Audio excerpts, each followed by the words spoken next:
10 जनवरी 1946 को संयुक्त राष्ट्र महासभा पहली बार लंदन में बुलाई गई, जो वैश्विक कूटनीति में एक महत्वपूर्ण क्षण था।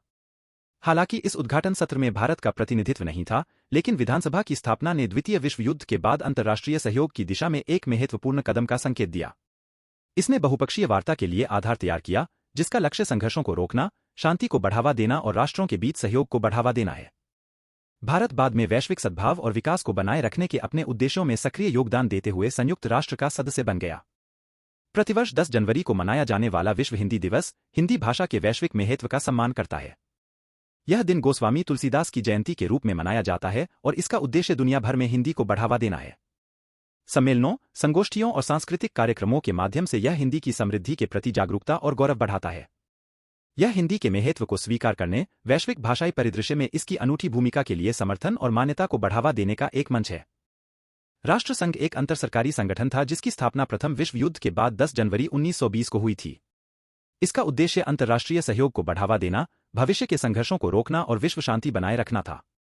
वर्साय की संधि के तहत स्थापित लीग ने राष्ट्रों को युद्ध का सहारा लेने के बजाय कूटनीति और मध्यस्थता के माध्यम से विवादों को हल करने के लिए एक मंच प्रदान किया। हालांकि इसकी प्रभावशीलता सीमित थी और इसे चुनौतियों का सामना करना पड़ा, जिसके परिणामस्वरूप अंततः 1946 में इसका विघटन हुआ। संयुक्त राष्ट्र ने 1945 में राष्ट्रसंघ के बाद अंतर्राष्ट्रीय मामलों में व्यापक और अधिक मजबूत भूमिका निभाई। 10 जनवरी 2020 को भारत के सर्वोच्च न्यायालय ने इंटरनेट तक पहुंच को मौलिक अधिकार घोषित किया और कहा कि जम्मू और कश्मीर में इंटरनेट पहुंच पर लगाए गए प्रतिबंधों की समीक्षा की आवश्यकता है। इस ऐतिहासिक फैसले ने समकालीन समाज में इसके महत्व को स्वीकार करते हुए भाषण और अभिव्यक्ति की स्वतंत्रता का प्रयोग करने में इंटरनेट पहुंच के महत्व पर जोर दिया। फैसले ने भारत में डिजिटल स्वतंत्रता पर चर्चा को आकार देते हुए नागरिकों के मौलिक अधिकारों के साथ सुरक्षा चिंताओं को संतुलित करने की आवश्यकता पर प्रकाश डाला। 10 जनवरी 2008 को टाटा समूह ने नई दिल्ली में ऑटो एक्सपो के दौरान अभूतपूर्व टाटा नैनो पेश की, जिसे दुनिया की सबसे सस्ती कार माना जाता है। इस नवाचार का उद्देश्य ऑटोमोटिव उद्योग में क्रांति लाते हुए जनता के लिए बजट अनुकूल वाहन विकल्प प्रदान करना था। टाटा नैनो की सामर्थ्य ने वैश्विक ध्यान आकर्षित किया, जो भारत की इंजीनियरिंग कौशल और लागत प्रभावी समाधान बनाने की क्षमता का प्रतीक है। हालांकि शुरुआती उत्साह के बावजूद बाजार की चुनौतियों और परिचालन संबंधी मुद्दों के कारण बाद में इसे बंद कर दिया गया, जो ऑटोमोटिव इतिहास में एक महत्वपूर्ण लेकिन अल्पकालिक अध्याय था। 10 जनवरी 1974 को बढ़ती राजनीतिक उथल-पुथल के कारण प्रधानमंत्री इंदिरा गांधी ने भारत में आपातकाल की स्थिति लागू कर दी। इस घोषणा ने नागरिक स्वतंत्रता को निलंबित कर दिया, जिससे सरकार को अधिक अधिकार प्राप्त हो गए। 1977 तक चलने वाले आपातकाल की अवधि में स्वतंत्रता में कटौती, सेंसरशिप और विपक्षी नेताओं की गिरफ्तारी देखी गई।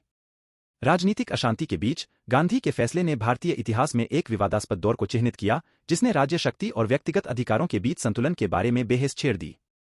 10 जनवरी 2011 को भारत सरकार ने भारतीय विशिष्ट पहचान प्राधिकरण (UIDAI) द्वारा 10 करोड़ 100 मिलियन आधार संख्या जारी करके एक महत्वपूर्ण उपलब्धि की घोषणा की। इस बायोमेट्रिक पहचान पहल का उद्देश्य भारतीय निवासियों की विशिष्ट पहचान करना है।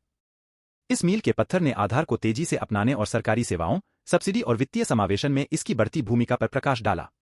यह लाखों भारतीयों को एक सुरक्षित और व्यापक पहचान प्रमाणीकरण प्रणाली प्रदान करने में एक महत्वपूर्ण कदम है। सभी को नमस्कार। द लिटिल फ्लावर्स में आपका स्वागत है। यदि आपने इस वीडियो को उपयोगी या मनोरंजक पाया, तो इसे लाइक कर दे और हमारे चैनल को सब्सक्राइब कर ले। द लिटिल फ्लावर्स परिवार को देखने और उसका हिस्सा बनने के लिए धन्यवाद। आपका समर्थन हमारे लिए बहुत मायने रखता है।